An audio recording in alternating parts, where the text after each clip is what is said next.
પાટણના કોંગ્રેસ ધારાસભ્યની દંડક પદેથી રાજીનામાની ચીમકી મુદ્દે પ્રહાર। ભાજપના મીડિયા કન્વીનર ડોક્ટર પ્રશાંત વાળાએ કોંગ્રેસ પર પ્રહાર કર્યા। કોંગ્રેસે જનાક્રોશ નહીં, કાર્યકર આક્રોશ યાત્રા કાઢવાની જરૂર હોવાની વાત કરી। કોંગ્રેસની સ્થાપનાથી અત્યાર સુધી 70 વખત તૂટી અને કોંગ્રેસમાં રાજીનામું આપવું તે કોઈ નવી વાત નથી તેમ પણ કહ્યું। કોંગ્રેસમાં ગામે ગામ અને શહેર શહેર ચાલે છે કકળાટ। કોંગ્રેસના ડૂબતા વહાણમાંથી બધા વારાફરતી નીકળી જશે તેવી પણ વાત કરી।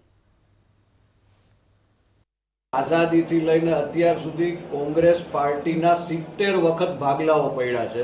70 વખત આંતરિક કલહ, પરિવારવાદ અને કકડાટને લીધે કોંગ્રેસના ભાગલાઓ પડ્યા છે।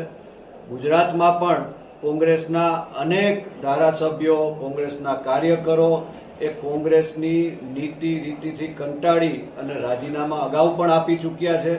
એટલે પાટણના કોંગ્રેસના ધારાસભ્ય કિરીટ પટેલ એ રાજીનામું આપે એ કંઈ નવી વાત નથી, કારણ કે કોંગ્રેસ છે એ ડૂબતી નૈયા છે અને ડૂબતી નૈયામાંથી બધા જ્યારે પણ તક મળે ત્યારે કૂદકો મારી અને એમાંથી બહાર નીકળે। એટલે કોંગ્રેસ છે એ ધીરે ધીરે નેસ્ત નાબૂદ થવાની દિશામાં છે।